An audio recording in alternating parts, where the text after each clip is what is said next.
Fala pessoal, tudo bem? Aqui é o professor Ricardo. Hoje eu vou trazer um vídeo para você sobre estruturas de repetição no Python 3. Passar algumas dicas para vocês resolverem os exercícios que precisam de estruturas de repetição lá no URI, tá? Tem um detalhezinho ali que o URI pede lá que a gente precisa fazer uma modificação, tá? Então basicamente no vídeo a gente vai ver hoje estruturas de repetição, tratamento de erro básico, tá? E também essas dicas no URI. Então, olha só, tem aqui alguns slides que eu preparei, tá? Que eu sempre abordo sobre esse tipo de estruturas, tá? Então, primeira coisa, a gente vai ver elas em pseudocódigo, né? Então, só para compreender elas um pouquinho melhor, eu já mostro elas em Python, tá? O que são essas estruturas de repetição, então? Basicamente, essas estruturas, elas nos permitem ter um trecho de código, né? Ter um bloco de código que vai ficar repetindo, tá? Diversas vezes. Isso acontece quando a gente precisa, por algum motivo, repetir um código para a gente não precisar ficar reescrevendo ele, tá? Inclusive, por exemplo, se a gente tem um bloco de código que precisa ficar sendo repetido, sei lá, 1000 vezes, 1 milhão de vezes, para a gente não ter que reescrever isso, a gente simplesmente faz uma estrutura de repetição, tá?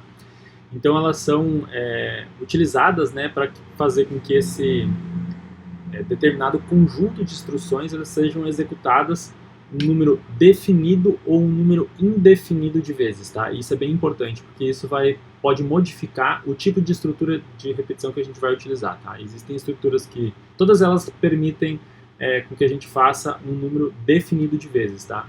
No entanto, só algumas possibilitam que a gente faça um número indefinido de vezes. Ah, professor, mas quando que eu vou ter um número indefinido de vezes? Quando eu tenho, por exemplo, repita o determinado código até o usuário digitar um número negativo, por exemplo, certo? O que acontece? A gente não tem como saber quantos números o usuário vai digitar até ele digitar um negativo. Então isso se torna um número indefinido de vezes, tá? Basicamente nós temos 3 tipos de estruturas de repetição, tá? No Python ele é um pouquinho diferente porque nós temos 2 tipos de estruturas de repetição, tá? Nós não temos o do while, nós temos apenas o while do, né? Na verdade só o while no Python, e o for, tá? Então nós temos o para, que é o for, o enquanto, que é o while, e o faça enquanto, que é o do while, tá? Vou explicar eles aqui um pouquinho para vocês rapidinho. Qual que é a ideia do para, né? Então, no para, nós temos algumas características principais, tá? O para, ele sempre é utilizado para um número definido de vezes. A gente não tem como fazer o para um número indefinido de vezes, sempre para um número definido, tá? Então, é como se eu dissesse assim, ó, para de um início, né? Aqui no caso está em azul até 1, até 4, passo 1. O que significa esse passo 1?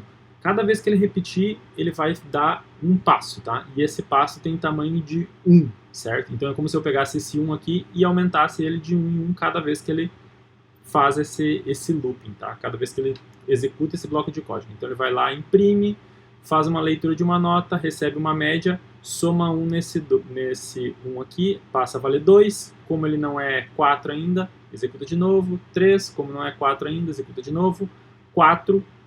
Nesse caso do para aqui, a gente considera o 4 junto, então executa de novo. Chegou aqui 5, opa, 5 é maior. Para de executar o nosso bloco de repetição e vem aqui para a média, tá? No Python, essa estrutura ela é um pouquinho diferente, ela não é for to step do, tá? Ela é simplesmente for, mas vocês vão ver lá que é bem simples e que ela segue basicamente essa estrutura, tá? Então, para um início, um fim e um passo, certo? Notem que esses blocos a gente sempre faz com a nossa boa e velha indentação, né? Então, quando eu defino meu para, eu tenho um bloquinho de indentação aqui. A outra estrutura de repetição que eu tenho é o enquanto. O enquanto, ele pode ser utilizado tanto para um número definido de vezes, quanto para um número indefinido de vezes, tá? Mas o enquanto, ele tem uma diferença gigantesca em relação ao para, tá? Enquanto que no para nós temos passos bem definidos, no enquanto nós temos uma expressão booleana que vai, sempre que ela for verdadeira, ou enquanto ela for verdadeira, né? Então nós temos a repetição desse bloco de código, tá? Então, de novo, tudo que tiver aqui identado, inclusive esse C, vai ser repetido diversas vezes, né? Então aqui, se vocês forem reparar nesse código, em pseudocódigo aqui, nós temos uma flagzinha, né? Um booleano que recebe true, e aí a gente diz o seguinte: enquanto essa flagzinha aqui for true, né? Então faça imprime na tela aqui a mensagem, lê a nota, faz média receber o valor da nota, né, e incrementa aqui a nossa quantidade. Quando a quantidade for maior a 4, né, ou ela for 4, então ele vai imprimir aqui a média anual do aluno vai calcular a média, e a flag nossa recebe falso. Logo, quando ele vier aqui na próxima execução, ó, então ele vai chegar aqui, enquanto flag igual a true, flag é igual a true? Não, agora ela é falso, né? Então ele não repete mais esse bloco de código. Ele chegou ao fim. Essa expressão aqui ela passa a resultar em falso agora, tá? Então ele só executa esse bloco, ou ele fica executando esse bloco enquanto essa condição aqui, né, ela prevalecer, enquanto essa condição aqui for verdadeira. Um detalhe muito importante que nós temos que observar aqui é que ele sempre avalia antes de entrar, tá? Então ele vai avaliar a primeira vez, ele já verifica. Flag é true? Se for, ele entra. Se não for true, ou seja, for falso, ou for qualquer outro valor, ele já nem executa nenhuma vez o bloco de código aqui, tá? Esse enquanto nós temos esse while no Python, tá? Eu vou passar a outra estrutura de repetição aqui para vocês, né? Mas no Python nós não temos essa do while, né? Essa faça enquanto. Mas se vocês estiverem programando em outras linguagens de programação, daqui a pouco vocês vão lá aprender Java, ou C, ou C++, PHP, todas essas outras linguagens têm esse faça enquanto, tá? Qual que é a ideia aqui do faça enquanto? É a mesma coisa do while, tá? Então nós também vamos ter aqui o bloco que vai ficar repetindo, né? Só que a diferença é que ao invés de eu fazer a avaliação logo no começo, eu faço a avaliação no final. Isso significa que esse bloco de código, no mínimo, ele vai ser executado uma vez, né? Por quê? Porque eu executo esse bloco de código e eu faço a verificação dele no final, certo?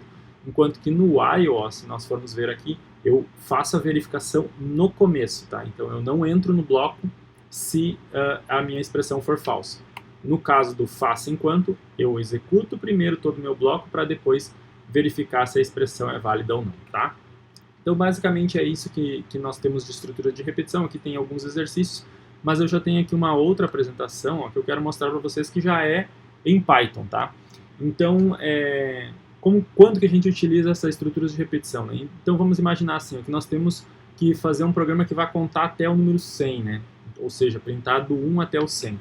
Como que eu faria isso? Uma maneira, né, não muito inteligente, eu poderia fazer assim, print 1, print 2, print 3 até o número 100, né? E logo eu teria resolveria o meu problema. Só que a nossa ideia aqui é tentar otimizar, né? Imaginando assim, e se fosse um programa até 1 milhão, eu ia fazer 1 milhão de linhas? Não, né? Como que eu faço isso? Então, aqui até tem um meme, né? Mas como que eu poderia fazer isso? Então vamos imaginar que a gente fosse fazer com o while, né? Eu posso colocar assim, ó, uma variável x recebe 0, né? E eu digo assim, ó, enquanto x for menor ou igual a 100, printa o x, nesse caso ele vai printar 0, né? E vai incrementar, ó, x recebe x mais 1. O meu x vale 0, então 0 mais 1, o meu novo valor de x passa a ser 1. Ele vem aqui e vai avaliar. 1 menor ou igual a 100? Sim, menor ou igual a 100, verdadeiro. Printa o 1, vem aqui e faz assim, ó, x recebe 1, que é o meu valor atual de x, mais 1. Meu novo valor de x passa a ser 2. Eu venho aqui e avalio. 2 menor ou igual a 100? Sim, imprime o 2 e vai atribuir. Agora o novo valor de x vai ser 2 mais 1. Logo, meu novo valor é 3. Venho aqui e avalio 3 menor ou igual a 100, imprimo 3 e vou incrementando isso até chegar no 99. Olha só o que vai acontecer no 99. Então, 99 menor ou igual a 100? Sim, imprimo 99. Novo valor de x, 99 mais 1, 100. Nesse caso, venho aqui e avalio. 100 menor que 100? Não, mas olha só, eu tenho menor igual. Então aqui eu ainda imprimo o número 100 e eu faço aqui 100 mais 1. O meu novo x passa a ser 101 e agora eu vou avaliar e vou perguntar assim, ó, 101 menor ou igual a 100? Não. Paro de imprimir e continuo aqui. Como esse meu programa não tem nenhuma linha depois, o que vai acontecer? Encerro o programa. Então olha só, vou fazer aqui rapidinho pra gente. Deixa eu só colocar aqui em Python, né?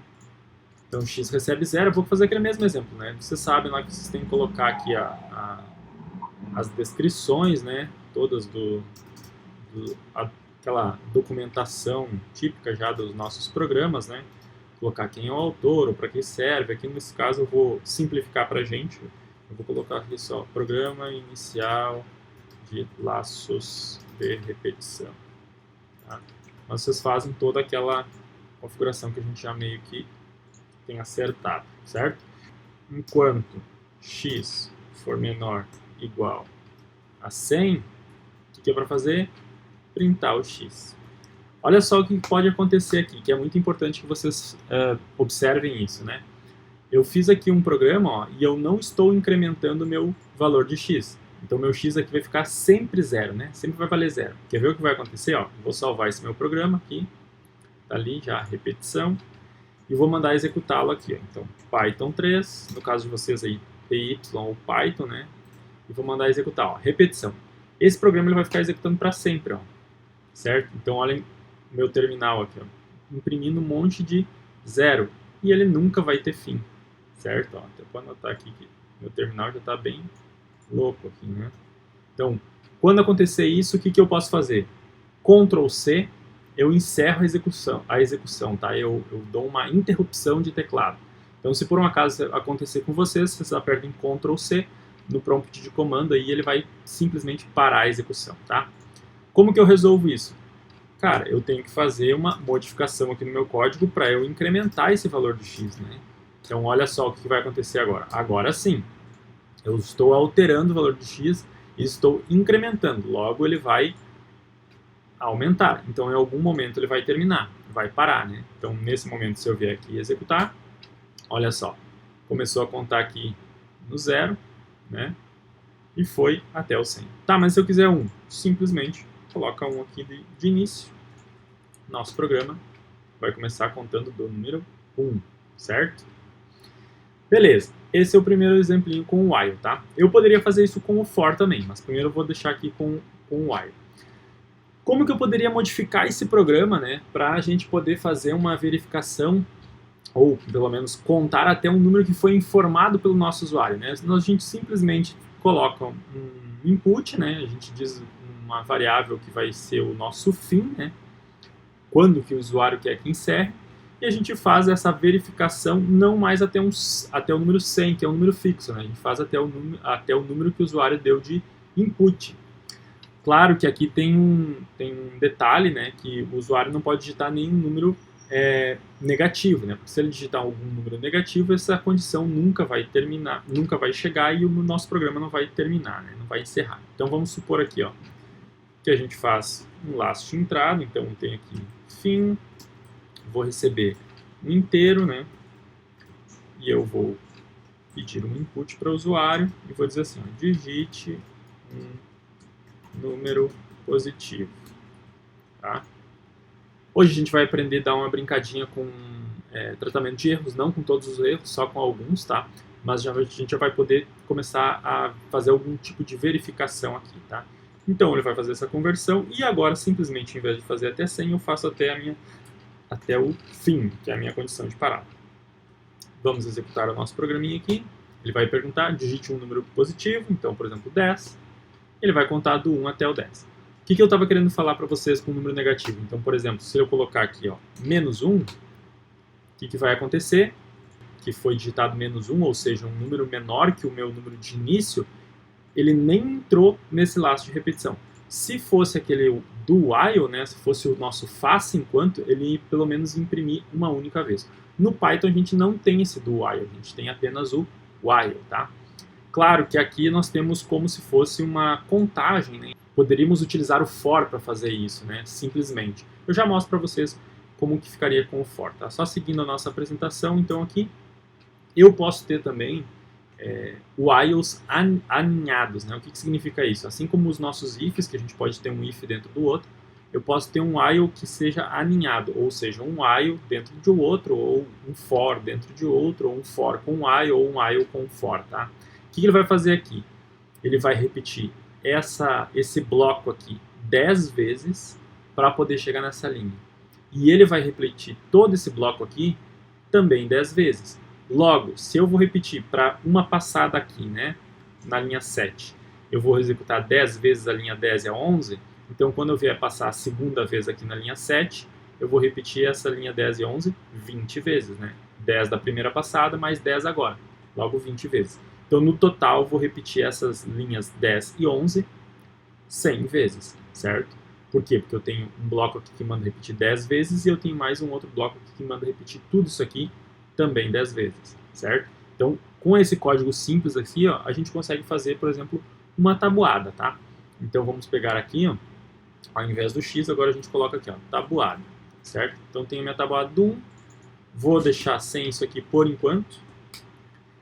O que eu posso fazer aqui? Eu vou ter o meu tabuada, e eu quero fazer até o 10. Opa, deixa eu botar aqui, até o 10, certo? O nome da minha tabuada, né? Então, eu posso ter aqui, por exemplo, uma outra variável que vai contar, né? Então, um número, por exemplo, que vai receber 1, porque sempre vai ser 1 vezes 1, né? A gente não tem na tabuada lá o 1 vezes 0, mas poderíamos colocar simplesmente, não teria problema nenhum. E aqui a gente vai colocar uma mensagem. Então, podemos colocar aqui, tabuada do número. Vamos fazer com o ponto format aqui, né? Tabuada, certo? Claro que eu poderia utilizar até as string formatadas aqui, tá? A gente está com uma versão de Python mais nova, mas por enquanto vamos deixar só aqui o ponto format, certo? O que eu vou fazer aqui dentro? Vou colocar um outro while, né? E eu vou colocar aqui, ó, enquanto nr for menor igual a 10. Por quê? Porque eu quero ir do 1 até o 10, né? Logo aqui eu vou colocar assim, ó, print. E eu posso colocar aqui uma string formatada, format, só para deixar a estrutura dela aqui. E eu vou dizer assim, ó, um número multiplicado por outro número, notem que esse x está dentro de uma string, eu não vou multiplicá-lo, eu vou imprimir o x, né? Vai me resultar em um outro número, certo? E aqui dentro do format eu posso fazer o seguinte, posso colocar aqui, claro, né, fazer, por exemplo, um resultado para simplificar para vocês. Resultado recebe tabuada multiplicado pelo meu número. E aqui dentro eu vou ter, nesse primeiro valor, vou ter minha tabuada, depois eu vou ter o número que ele está multiplicando, né? Ou seja, eu vou colocar aqui esse número, e por último eu vou ter meu resultado, certo? Um detalhe, o que eu preciso colocar aqui? Notem, eu não estou incrementando em lugar nenhum meu tabuada e nem meu número, né? Como eu tenho aqui no meu while a variável nr, então aqui eu somo incremento nr. Então eu faço assim, ó, novo valor de nr é igual, ou recebe, né, o valor atual de nr mais 1. Vou incrementar e ele vai chegar até 10. E aqui embaixo, no final, o que eu vou fazer? Eu vou incrementar o valor de tabuada. Então eu vou dizer assim, ó, tabuada recebe tabuada mais 1, tá? Claro que aqui o que vai acontecer? Eu vou incrementar a tabuada até chegar ao 10, né? Com esse código aqui, a gente já consegue fazer uma impressão de uma tabuada, tá? Deixa eu só colocar um outro print aqui, ó, que é para separá-las, tá? Então, vou colocar um print aqui. Quando terminar 10 execuções aqui, ou seja, um número de uma tabuada, eu coloco um monte de hífens para dar uma separada. Se nós salvarmos isso aqui, vamos executar. Então, olha só aqui a impressão da nossa tabuada, né? Então, tem aqui a tabuada número 1. 1 vezes 1 igual a 1, vezes 2 igual a 2, até o 10. Do número 2, 2 vezes 1, 2 vezes 2. Tá, mas onde que está acontecendo isso, professor? Tudo nesse código aqui, ó. Então, nós temos aqui, ó, tabuada do número, essa tabuada aqui, né? E depois eu faço uma repetição que começa no 1 e vai até o 10, ó, incrementando. E aí eu imprimo 10 linhas com os resultados aqui, a multiplicação. Quando terminou isso, eu imprimo um monte de hífen, incremento o valor de tabuada, ou seja, a tabuada passa a ter um novo valor, nesse caso aqui 2, né? E aí recebo o NR, começa de novo no 1, imprimo tabuada do 2, faço até o 10. Mesma coisa quando chegar aqui, imprimo os hífens, meu tabuada que era 2 agora recebe 3, o número passa a ser 1 de novo, imprimo tabuada do 3, e aí começa aqui um outro laço de repetição, onde eu vou fazer o resultado, que vai receber tabuada que é 3 vezes o número que é 1, né? Então 3 vezes 1, 3, imprimo isso, incremento o número, venho aqui, agora o meu resultado vai receber tabuada que é 3 vezes o número que é 2. Imprimo isso, junto com o resultado, incremento para 3, fazendo de 3, até o 10, certo? Por que ele para no 10? Porque a gente delimitou aqui, ó, 10, e aqui também. Tá, mas se eu quiser até a tabuada de 10, só que eu quiser até 20, né? Então, do 1 até o 20 internamente. Coloco aqui do 1 até o 20, venho aqui, executo. Opa, tem que salvar o arquivo, né? Senão não adianta. Venho aqui, executo, olha só. Agora eu tenho cada uma das tabuadas do 1 até o 20. Multiplicação de 20, certo? Tá, mas se eu quisesse da tabuada de 1 até o 20, até o 30, até a tabuada do 30, né? Só mudamos ali o valor, salvo o arquivo e mandamos imprimir. Então agora nós temos até o 30, até a tabuada do 30, certo? Então ó, é um códigozinho bem simples, né? E que nos permite imprimir diversas tabuadas. Claro que eu posso customizar isso aqui pedindo para ele, né, qual tabuada que ele quer executar, mas não é o caso aqui. Basta personalizar levemente isso aí, né? Beleza. Então, olha só. A gente pode fazer o mesmo código, só que usando o for. Então, como que a gente viu lá, né? O for ele faz assim. A gente vai ter para, né? Então, for, um início, um fim e um passo. Como que a gente faz isso? No Python a gente faz assim, ó. Para tal valor em range, e aqui dentro do range que a gente coloca início, fim e passo, tá? Então, olha só, eu poderia fazer aqui, deixa eu pegar um outro arquivinho aqui só para simplificar. Deixa eu mudar aqui para Python, certo? E vou fazer o seguinte, vamos fazer aquele código lá, deixa eu botar aqui, primeiro programa utilizando o for. Né? Utilizando o for. Deixa eu só desabilitar aqui. Disable. Isso. Tá. Então, como é que eu poderia contar até o 100, né? Com o for é um pouquinho mais simples, porque eu já uso a variável direto aqui. Então, eu digo assim, ó, para x in. Esse in significa na, né? Aí eu vou colocar uma funçãozinha aqui que é range. O que esse range faz? Esse range me gera uma lista de valores, tá?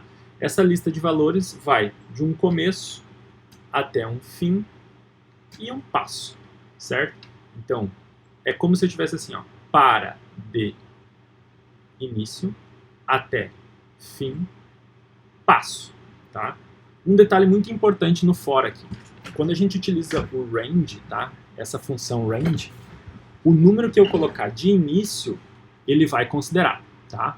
O número que eu colocar de fim, ele não vai considerar, ele vai considerar até o número anterior. Então, no caso, eu coloco 101 para ele considerar até o 100, tá? E o valor que eu colocar aqui é o meu passo. Se eu não colocar nenhum valor no final, ele vai considerar o passo 1 como padrão, tá? Então, se for 1, a gente não precisaria colocar. Mas vamos colocar aqui só para exemplificar para vocês nesse primeiro exemplo, tá? Nesse caso aqui, eu não preciso incrementar o valor de x, eu só preciso mandar imprimir o x. Por que eu não preciso incrementar? Porque eu já estou dizendo aqui, ó, que vai ter uma lista do 0 até o 100. E eu vou fazer ela de 1 em 1. E cada vez que, para cada vez que eu executar o meu bloco de código, eu vou pegar um elemento dessa lista. Então, a primeira vez eu vou fazer com o x, que vai valer 0. A segunda vez eu vou fazer com o 1. A terceira vez eu vou fazer com o 2, a quarta com o 3 e assim até chegar no 100. Então, quando chegar no valor 100, eu vou executar aqui print, vou imprimir na tela o valor 100. E o meu 101 não vai ser executado, tá? Lembrando, sempre no nosso for, o fim aqui ele não executa esse número, tá? Ele executa o número imediatamente anterior. Então, olha só. Se a gente salvar aqui esse programa, deixa eu colocar aqui repetição. For. E agora eu for executar aqui, então, Python 3, no meu caso, no de vocês é Python ou PY, né? Repetição for. Olha só o que ele vai fazer. Começando no 0. Por quê? Porque eu disse que aqui era o 0. Tá, e se eu quiser começar no 1? Coloco 1 aqui. Começando no 1. certo? Se eu quisesse colocar aqui somente os números ímpares, o que eu faria? Ímpar pula de 1 em 3, né? Ou seja, ao invés de somar de 1 em 1, eu somo de 2 em 2, começando no 1. Então eu colocaria assim, ó, para de 1 até 100, de 2 em 2, nosso passo. Então se eu fizer a impressão desse aqui, eu vou ter toda a impressão dos meus ímpares. Se eu quiser os pares, ao invés de começar no 1, eu começo no 0, certo? Ou no 2, como vocês queiram, né? Eu vou ter todos os meus pares, iniciando no 0 ou no 2, caso vocês queiram. Então, sempre aqui, ó, início, fim, passo, tá?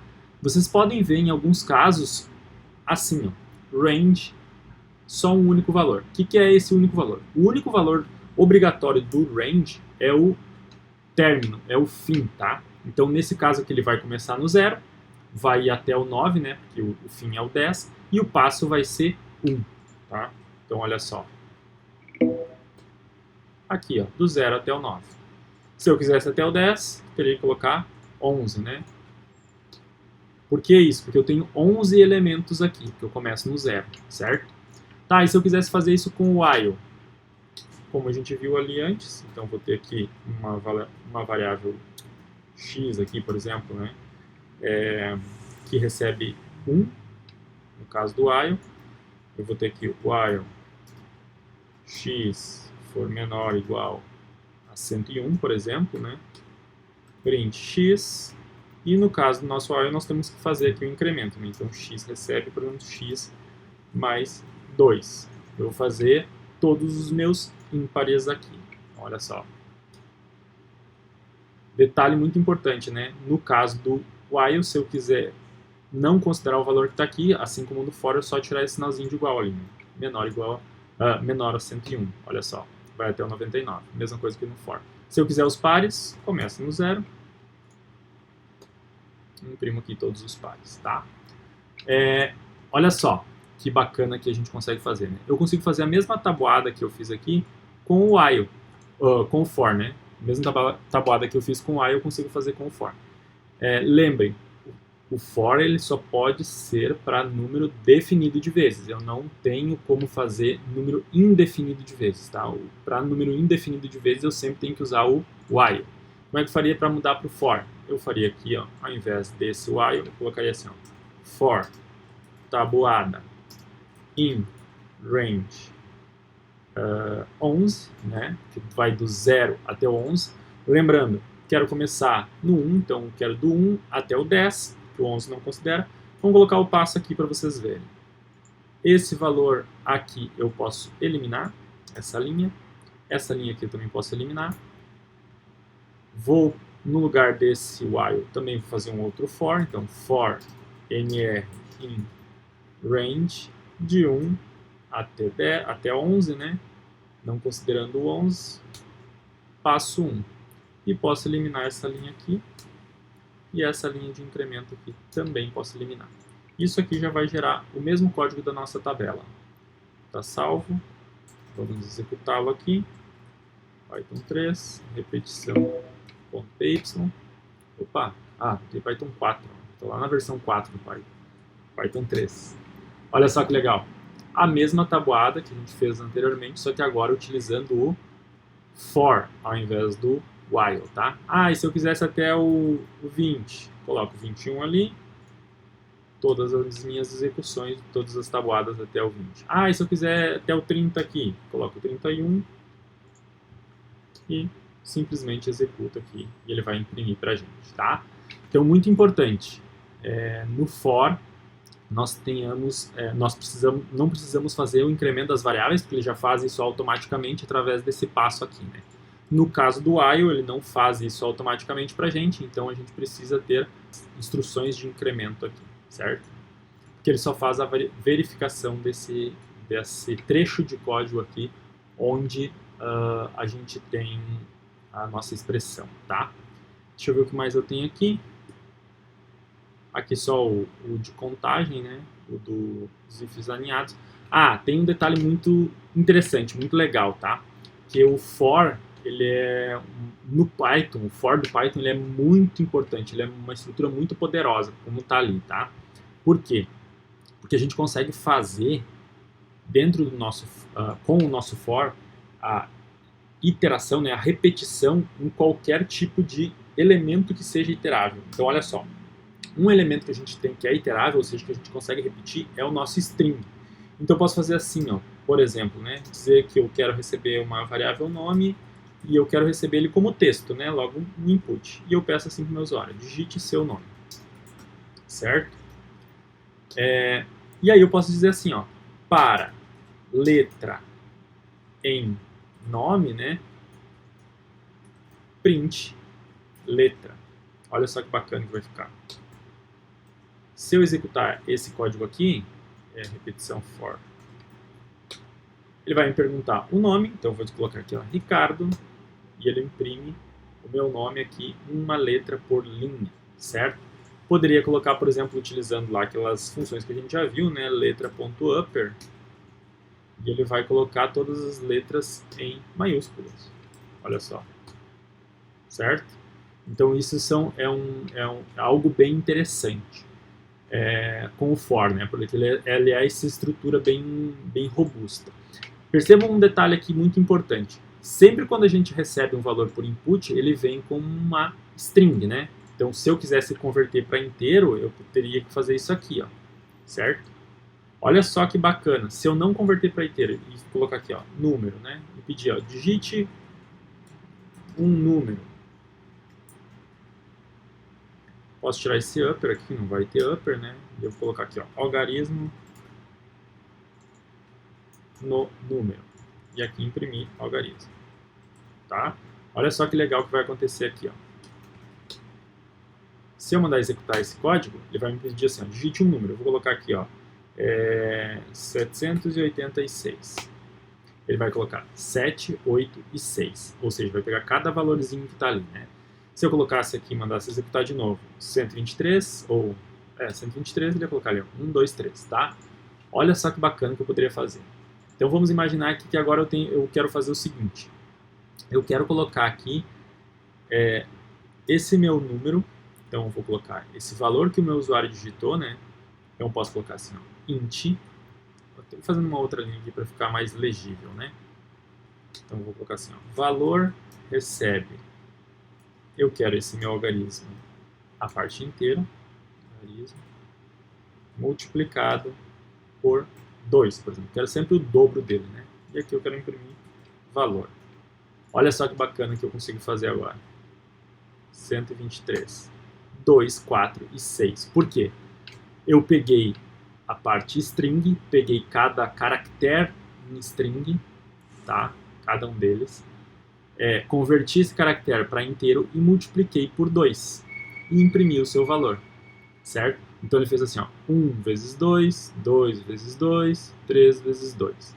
Se eu colocasse lá o meu 786, ele ia fazer 7 vezes 2, 8 vezes 2, 6 vezes 2. Mas olha só que poderosa que é o Python, tá? A gente poderia fazer assim, ó, posição, vírgula, algarismo, tá? Então eu colocaria dois valores aqui, né? Então tem posição e tem algarismo. E aí eu poderia colocar aqui, ó, na frente desse NR, eu colocar uma outra função, enumerate. O que essa enumerate faz? Ela não funciona como o range, tá? Mas ela faz assim, ó, para cada valor ele coloca a posição. Então a primeira vai ser 0, a segunda vai ser 1, a terceira vai ser 2, certo? E eu fizer assim, ó, algarismo vezes posição, olha só que bacana. Então, eu vou executar esse meu código, vou colocar aqui, ó, 1, 2, 3, e ele vai ter assim, ó, 0, 2 e 6. Opa, não salvei. Ah, salvei sim. Vai ter aqui, ó, 1, 2, 3, vai ter 0, 2 e 6. Por quê? Porque ele pegou esse meu 1 aqui e multiplicou por 0. Ele pegou aquele meu 2 e multiplicou por 1. Pegou meu 13 e multiplicou por 2. Se eu tivesse mais um valor aqui, 1, 2, 3, 4, ele ia colocar 0, 2, 6, 12. Então, 1 vezes 0, 0. 2 vezes 1, 2. 3 vezes 2, 6. 4 vezes 3, 12, né? Por quê? Porque ele está multiplicando pela posição. Então, esse primeiro aqui vai ser a posição 0, esse segundo a posição 1, aqui a posição 2, aqui a posição 3, tá? Eu poderia, só para simplificar aqui para vocês, ó, ao invés de multiplicar, eu poderia fazer o seguinte, ó. Vamos colocar aqui, ó, na hora de imprimir, para vocês conseguirem visualizar um pouco melhor, eu vou colocar assim, ó, posição, né, um valorzinho aqui, valor, outro valorzinho aqui, ou melhor, ao invés de valor, algarismo.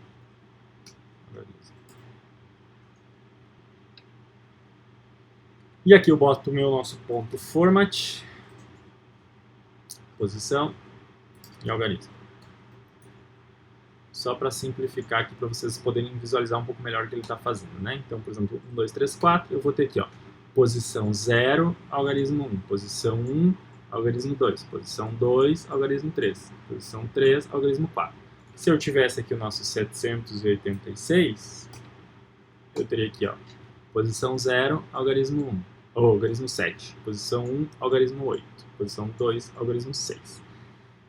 Certo? Então isso é bem interessante, é bem bacana de se trabalhar com esse tipo de estrutura de repetição, né? Por quê? Porque ela é bem poderosa, ela nos permite fazer várias coisas. Então o que acontece? O enumerate ele consegue nos dar a posição, né? Lembrando, eu sempre vou ter dois valores aqui, que o primeiro é a posição e o segundo é o valor que está naquela posição. No caso aqui é uma string, né? Então ele vai pegar a posição aqui de caractere, certo? Mais à frente eu vou mostrar para vocês porque a gente pode fazer isso com outras estruturas de dados um pouco mais robustas, tá? Não é aqui o momento de mostrar isso, por enquanto eu estou querendo focar só nas estruturas de repetição, mas que a gente consegue fazer esse tipo de coisa, tá? Então, voltando aqui à nossa apresentaçãozinha, nós também temos, e aí vem um detalhe bem interessante, que é o nosso try-catch, né? A gente chama de try-catch, mas no Python a gente chama de try-except, tá? Para que é esse try-except? Olha só o que vai acontecer aqui, ó. Vamos supor que nesse programa aqui, eu queira um inteiro aqui, né? Digite um número. E ao executar, o meu usuário vai lá e coloca uma letra, H. Tá vendo que ele nos deu esse value error, certo? O que está acontecendo aqui? O usuário não entrou com o valor que a gente queria. Nós podemos colocar aqui dentro, pode ser fora desse bloco for, um try, tá? Se nós vamos colocar um try, ele precisa, todo o código restante, ele precisa estar dentro do bloco do try, tá? Então, por exemplo, eu vou ter aqui o nosso try e eu vou dizer aqui, ó, except, tá? Percebam, eu posso tratar todas as exceções, botar assim, except, por exemplo, print, você digitou um valor incorreto, tá? Se eu vier aqui executar, e o meu usuário digitar um H, por exemplo, ele não aparece mais o erro, agora ele aparece você digitou um valor incorreto, tá? Só que isso aqui eu estou tratando todas as exceções dessa forma, tá? E existem diferentes exceções. O que é essa exceção? Exceção são os erros, tá? Então, olha só, qual o erro que eles estavam nos dando aqui? Deixa eu apagar esse bloco try aqui. Voltar tudo aqui para a minha indentação anterior. E vou executar e vou digitar o nosso H aqui. Ó. Qual o tipo de erro que ele estava dando? Value error. Então, se eu quiser tratar apenas os value errors, né, apenas os erros de valor, eu vou colocar aqui, ó, except value error. Ó, ele até vai colocar vai realçar em uma cor diferente. E eu poderia ter um outro except aqui, ó, de outro tipo de erro, por exemplo, EOF error, que é um outro tipo de erro, tá? Que eu faria outra coisa, print erro de EOF, por exemplo. Já explico o que é o EOF, tá? E poderia ter uma outra except aqui, ó, except genérico. Então, print erro genérico, tá? Então ele só ia executar esse bloco aqui se eu tivesse um value error, só ia executar esse bloco aqui se eu tivesse um EOF error, e só ia executar esse bloco aqui se não fosse nenhum value error, nem um EOF error. Seria o meu bloco de erro genérico, né? Percebo, eu tenho meu bloco try, que é o tent, né? Então ele vai tentar executar esse código. Se der um erro, ele vai tentar tratar com alguma dessas formas aqui, tá? E é basicamente isso o try. Com esse bloco aqui, try, a gente resolve, ou melhor, a gente trata, né, diversos erros. Só que percebam, o que aconteceu aqui? Ele nos deu que você digitou um valor incorreto e encerrou o programa, né? Tá, mas e se o usuário quisesse, por exemplo, que ficasse repetindo, né, para ele? Então deixa eu apagar um pouco desses, deixa só o nosso value error aqui. E eu colocasse assim, ó, você digitou um valor incorreto, digite novamente, certo? E o meu programa só encerrar depois que o meu usuário digitou uma vez esse meu código. Então, por exemplo, eu poderia colocar um bloco aqui, ou seja, ele vai ficar repetindo todo esse meu código aqui até o usuário executar, né? Se eu quiser que ele fique repetindo, eu vou usar o quê? Um while. Olha só que interessante que começa a ficar, tá? As nossas construções. Então eu poderia utilizar aqui, ó, um contador, por exemplo, que vai ser 0. E eu digo assim, ó, enquanto contador for igual a 0. Tá? Poderia ser menor que um número determinado de vezes. No nosso caso aqui, eu quero apenas uma única execução, né? O que acontece? Onde que estava acontecendo o erro de value error? Aqui nessa linha, né? Na linha do input. Então, ele nunca chegou na linha final aqui, ó. Mas, se ele chegar nessa linha final aqui, eu quero que ele faça o seguinte. O contador recebe 1. Ou seja, ele executou uma vez, tá?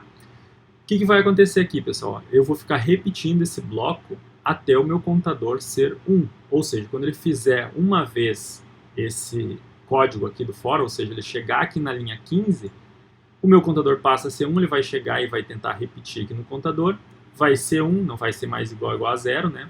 E ele vai cair fora do meu laço de repetição, ou seja, ele vai executar uma única vez. Então, olha só como ficaria aqui no nosso código, né? Aqui, ó. Se eu for executar, até o nome ele tá trocado, mas enfim. Digitar H, o que vai acontecer? Ó, você digitou um valor incorreto, digite novamente, e ele volta para a execução. Por quê? Ele tentou fazer o H, ele tentou executar a linha 9, que entrou no bloco, né?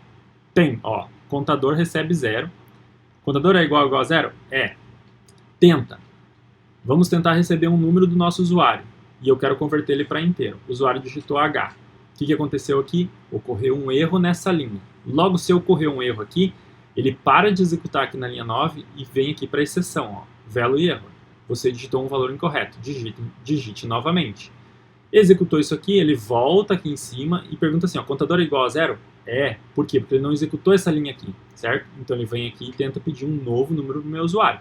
Se o meu usuário digitar de novo outra letra, por exemplo, X, o que vai acontecer? Erro na linha 9. Vem aqui para... Qual o tipo de erro? Value error. Vem aqui para essa execução desse accept. Você digitou um valor correto. Digite novamente. O meu contador continua sendo 0. Então ele entra no bloco while e vem aqui de novo. Se agora eu digitar, por exemplo, 786... Tá, professor, mas tu disse que com o tratamento de erro, o que acontecia?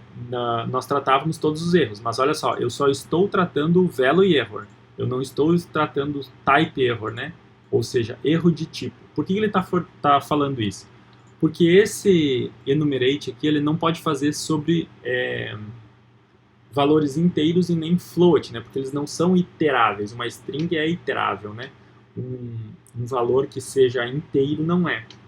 Como que eu poderia resolver esse problema, né? Poderia, por exemplo, colocar aqui str, ou seja, que era a parte de string desse carinha aqui, né? Logo agora eu venho aqui e executo meu código 786, por exemplo. Ó, se eu vier, ou melhor, vou colocar aqui H, né? Você digitou um valor incorreto, digite novamente. X, você digitou um valor incorreto, digite novamente.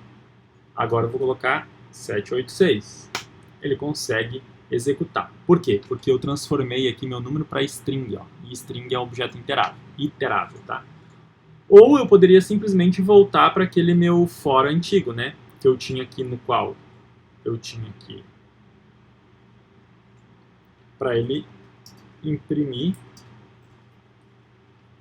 até aquele valor lá, né, de fim. Então, aqui, número. Eu não preciso transformar para string. Por quê? Porque o que eu estou fazendo aqui é diferente, né? Então, olha só, print x, certo? Voltando aqui, digite um número. Vou colocar x, vou colocar h, vou colocar a, tudo ele vai mandar eu executar novamente, né? Então, eu coloco aqui 10, por exemplo, ele vai fazer do 0 até o 9. Vai fazer essa estrutura de repetição. Se ao invés de colocar o value error eu tivesse colocado o erro genérico, ele ia tratar aquele erro aqui, certo? Então, por exemplo, ao invés de enumerate que eu tivesse, ao invés de range eu tivesse enumerate, né? Enumerate aqui, enumerate aqui, né? Isso aqui vai forçar um erro e ele vai fazer o quê? Se eu mesmo eu colocando um valor numérico, ele vai acusar um erro, só que agora, ao invés de ser o value error, é um type error, né? Que é esse cara aqui, ó. Só que eu não estou dizendo que eu quero tratar value error ou type error, estou dizendo que eu quero tratar erros genéricos, né? Então, eu acabo tratando todos esses erros aqui. Bom, e aí nunca vai ter nenhuma entrada possível aqui para esse meu programa, né? Sempre vai ser um erro atrás do outro. Por quê? Porque eu tenho um tipo de erro aqui e outro tipo de erro aqui. Isso é muito comum quando a gente começa a fazer tratamento de erros, tá? Então o que eu aconselho vocês a fazer? Sempre coloquem, pelo menos agora no começo, o tipo de erro que vocês estão tentando tratar, tá? Então se eu estou tentando tratar o value error, coloca ali o value error. Quando eu coloquei value error ali, agora eu consigo fazer, no meu caso Python 3, né? Repetição for é o nome do meu arquivo, colocar qualquer letra, colocar números, ele vai dar o quê? Erro. Por quê? Porque esse erro que ele está me dando é type error, não é o value error. O que eu poderia fazer agora aqui? Não faz sentido eu usar o enumerate em uma string, né? Não que vocês precisem utilizar sempre o enumerate, tá? O enumerate é só para a gente ter aqueles dois valores, tanto a posição quanto o valor dele, tá? Se eu quiser simplesmente uma lista de números, eu coloco o range aqui e percebam que agora o nosso código voltou a funcionar, tá? Qual que é a dica que eu tenho para vocês no URI, tá? Eu separei aqui 2 exercíciozinhos, eu não vou resolver aqui para o vídeo não ficar muito longo, tá? Mas o que eu quero mostrar para vocês? Olha só, esse primeiro aqui ele nos diz o seguinte, ó, a primeira linha de entrada contém um valor inteiro, de n até 10.000, nesse caso é 10.000, que indica o número de casos de teste. Nesse exemplo aqui, ó, o que eu vou fazer? É como se eu tivesse aqui assim, ó, um input, né? Tivesse aqui uma variável, então, por exemplo, pode ser contador, né? Contador recebe um int de um input, tá? E aí eu tenho assim, ó, deixa eu apagar tudo isso aqui. E aí eu tenho assim, ó, for, pode ser um for, eu vou fazer tanto com o for quanto com o while, tá? X in range contador, tá? E aí aqui eu vou resolver o meu programa, né? Aqui no caso eu só vou colocar print x para o vídeo não ficar muito longo, tá, pessoal?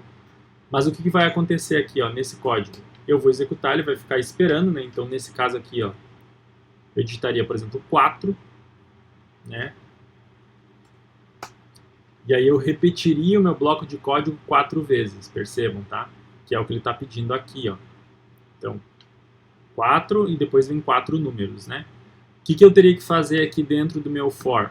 Teria que ter um outro input, né? Para ele poder receber esse valor aqui, e aí eu faria o tratamento do programa, né? O que eu preciso verificar aqui se ele está dentro desse intervalo de 10 ou 20.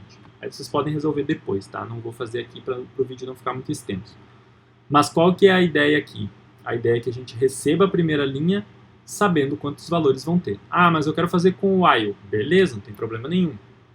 Como é que a gente faria? Então eu faria assim, ó, while x, por exemplo, né, for menor igual, enquanto, né, x for menor igual a contador. Lembrando que eu tenho que botar aqui o meu x recebendo 1, por exemplo, né? E aqui eu vou ter x recebe x mais 1. Né? Então ele vai contar até esse determinado contador.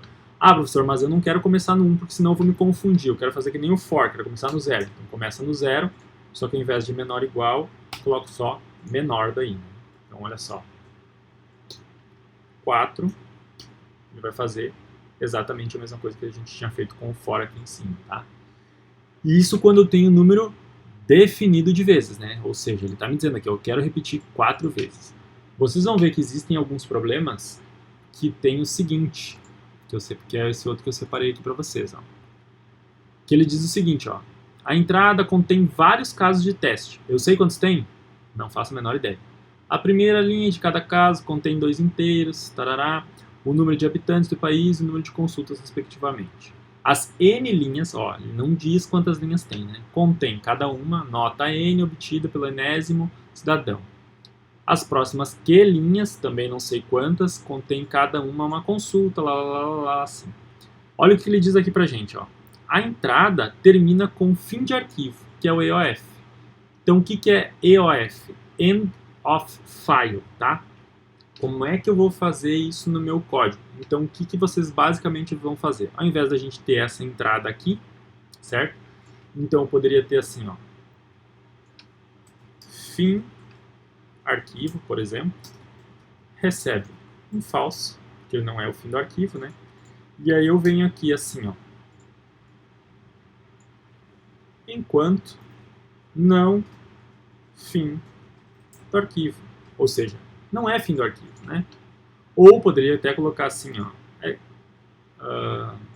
Ao invés de fim do arquivo, para ficar mais fácil da gente ler, né? Porque aqui até ele ficou relativamente fácil, né? Enquanto não é o fim do arquivo. Ou leitura arquivo, só para ficar um true, né? Então, enquanto leitura arquivo, ele vai executando isso aqui. E aqui no final,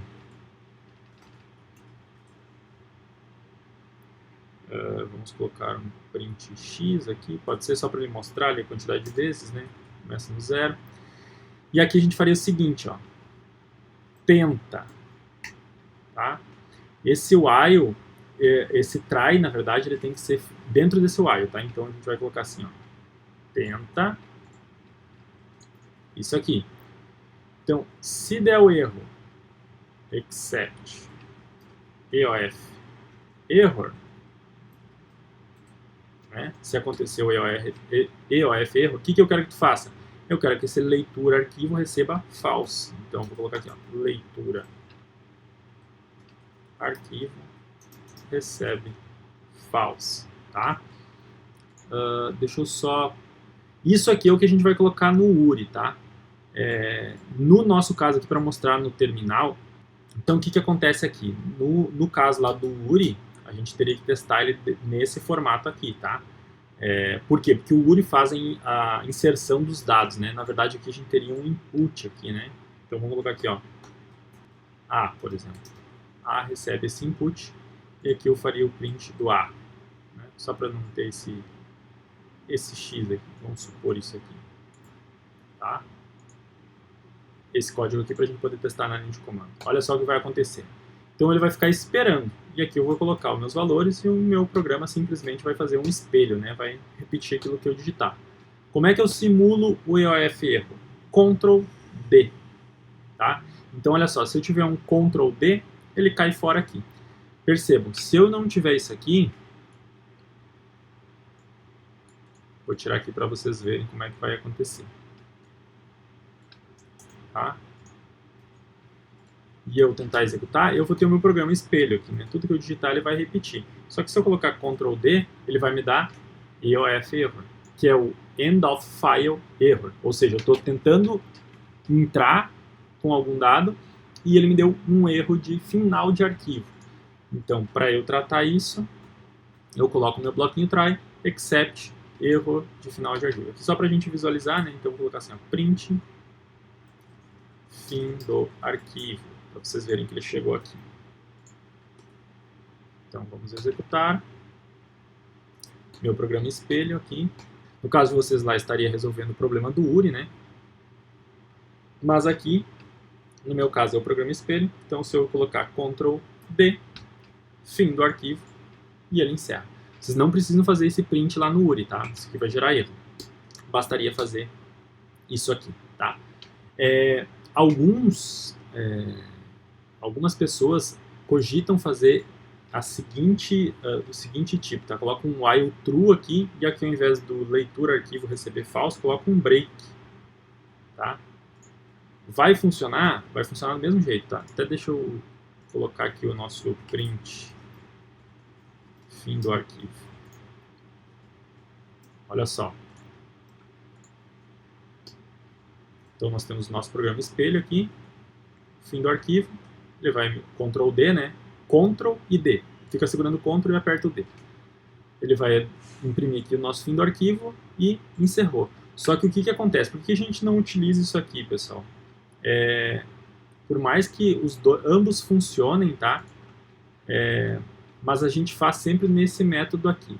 Por que isso? Porque a própria documentação do Python, né, e a própria legibilidade de código, a gente sempre procura evitar ao máximo o uso do break. Então, não só o uso do break, porque o break ele torna o código deselegante, né? Porque o próprio computador ele se perde ali, né? Tu está executando normalmente e simplesmente tu diz assim, ó, para! Então a gente tenta evitar ao máximo. Por mais que vocês encontrem na internet o uso do break, tentem evitar ele, tá? E outra coisa que a gente sempre tenta evitar é o while true, né? Então colocar a constante true aqui, né? Porque isso aqui nunca vai mudar, nunca vai parar.